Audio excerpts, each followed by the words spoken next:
अस्सलाम वालेकुम। आइए आज फिर से एक बार एक किताब का रिव्यू करते हैं, एनालिसिस करते हैं, विश्लेषण करते हैं, तज्ज़िया करते हैं, जानते हैं उस किताब के बारे में। किताब मअदनुल इक्सीर, किताब मअदनुल इक्सीर।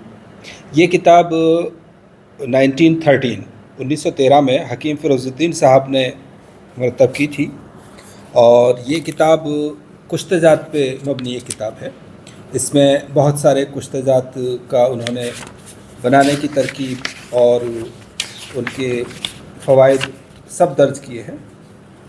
और इसकी एक बड़ी बात और अच्छी बात यह है कि इस किताब में शुरू में ही कुश्तजात के इस्तेमाल के फ़ायदे, नुकसान और कुश्तजात को लोग क्यों पसंद नहीं करते हैं। एक तबका है जो कुश्तजात के ख़िलाफ़ है, क्यों उनमें बदगुमानी है कि कुश्तजात नुकसान पहुंचाते हैं या ऐसी बात है, और उसका क्या जवाब हो सकता है।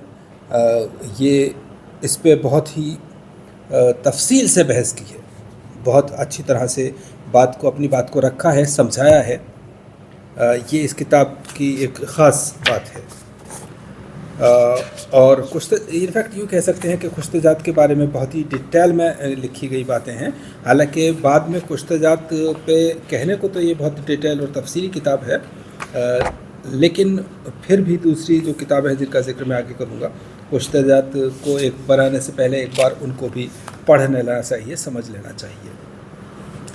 इसके अलावा इस किताब में लास्ट में 2 बातें और 3-4 बातें यूँ कह लीजिए, कुश्तजात अपनी जगह जो हैं वो हैं। उसके अलावा एक रिसाला है जो एडेंडा कह लीजिए आप, इसमें ऐड किया गया है ज़मीमा की मार यानी सांप यानी स्नैक्स के बारे में, स्नैक्स की जो टाइप्स हैं और उनके जो जहर के असरात हैं और जो भी स्नैक्स के बारे में उस वक्त उन लोगों के पास नॉलेज थी उसको बयान किया गया है।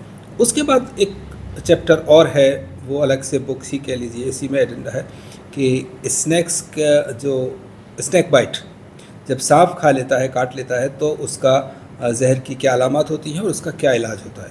बहुत डिटेल से उसमें भी इलाज किया गया है। लेकिन चूँकि आज के दौर में बहुत एडवांसमेंट हो चुकी है स्नैक्स की टाइप्स को लेकर के, उनके वेनम को लेकर के, और बहुत सारे जो है वैक्सीन्स बन चुके हैं, एंटी वेनम वैक्सीन्स बहुत सारे हैं, और अब एक प्रॉपर तरीक़ा इलाज है। इसलिए मैं सलाह दूंगा कि यूँ ही एक नॉलेज के लिए, एक जनरल नॉलेज के लिए, एक समझने के लिए कि उस वक्त क्या समझ थी, कैसे होता था, आप उस किताब को सांपों के बारे में पढ़ सकते हैं।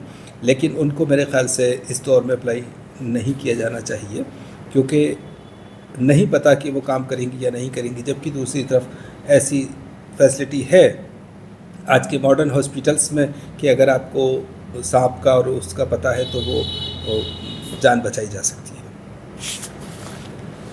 बहरहाल ये किताब एक अच्छी किताब है जिन लोगों को कुश्ता बनाने का शौक़ है।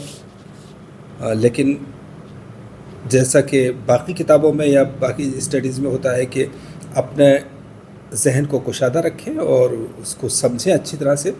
एक बार समझ में नहीं आए 5 बार पढ़ें, लेकिन अच्छी तरह से समझें और उसके बाद उसको फॉलो करें। बहुत बार जल्दबाजी में गलती हो जाती है और ये मामला कुश्ते का है। मामला कुश्ते में सिर्फ आपकी अपनी इमेज का सवाल नहीं, सिर्फ एक पेशेंट की जान या उसकी परेशानी का सवाल नहीं, पूरे यूनानी तिब की इमेज का भी सवाल आता है। जैसे कि पिछले ज़मानों में कुछ हुआ है ऐसा कि कुश्तजात को बहुत मिसयूज़ किया गया या सही ढंग से नहीं बने तो उनके साइड इफ़ेक्ट्स आए और कुछ बातें हुई। तो आज बहुत सारे जो पढ़े लिखे लोग हैं, जो एक अलग क्लास कहलाती है, वो कुश्तजात को इस्तेमाल नहीं करती है। और मैं ये भी कहूँगा कि कुश्तजात को अगर इस्तेमाल किया जाए तो बहुत ही सोच समझ के इस्तेमाल किया जाए। जहाँ तक आपकी बहुत समझ है, बहुत आपका एक्सपीरियंस है, तभी तक, वरना कुश्तजात से दूर रहा जाए।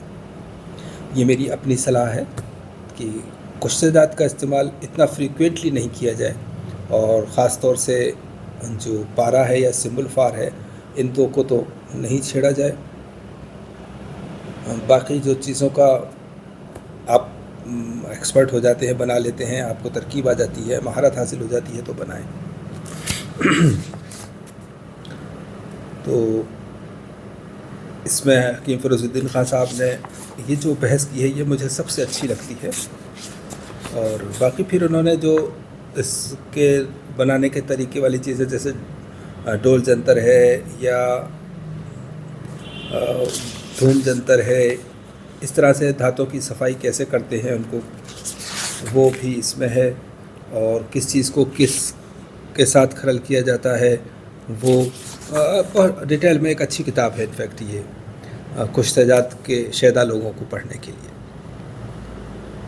لیکن اس کتاب کو میں نے ریویو کیا ہے، لیکن پھر بھی میں ایک بار فائنلی کہہ دوں کہ کتاب پڑھیں، سمجھیں، کیونکہ آپ جتنی کتاب پڑھتے ہیں اتنا آپ کا ذہن گشادہ ہوتا ہے، اور ہر کتاب آپ کے لیے ایک نئے چیمبر کی بیس بنتی ہے، بنیاد بنتی ہے، فاؤنڈیشن بنتی ہے۔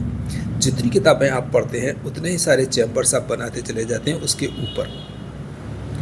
تو اور اگر یہ صلاحیت آپ میں خود میں ہے کہ آپ کو خود ہی اپنا بیس بھی بنیاد بھی بناتے ہیں، آپ کا اپنا کنسیپٹ بھی ہوتا ہے اور اپنا عمارت بھی ہوتی ہے، تو واہ واہ اللہ سبحان اللہ۔ تو اس طرح سے ہمیں زیادہ سے زیادہ کتابیں پڑھنی چاہیے، نہ کہ ان کے جو پی ڈی ایف ہے وہ دیکھنا چاہیے۔ میں سخت خلاف ہوں اس بات کے، کبھی کبھی کوئی ضرورت ہوتی ہے تو خیر میں بھی دیکھ لیتا ہوں پی ڈی ایف، لیکن ویسے ان جنرل ایک اپنی عادت ہی بنا لی جائے، اپنی ضرورت بنا لی جائے اور پی ڈی ایف سے ہی کام چلایا جائے، وہ ٹھیک نہیں ہے۔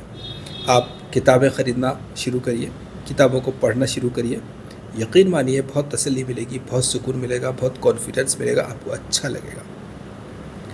زندگی میں ایک بار ہی تو ملتی ہے، جس مقصد کے لیے ہم آئے ہیں ایک مقصد الگ ہے، دینی مسئلہ، اس کو پورا کریں۔ اس کے بعد جو دنیاوی کام کے لیے ہم نے منتخب کیا ہے یا جس وجہ سے بھی ہم اس میں آ گئے ہیں اس کو ایمانداری سے نبھائیں۔ فی الحال اتنا ہی، اللہ حافظ۔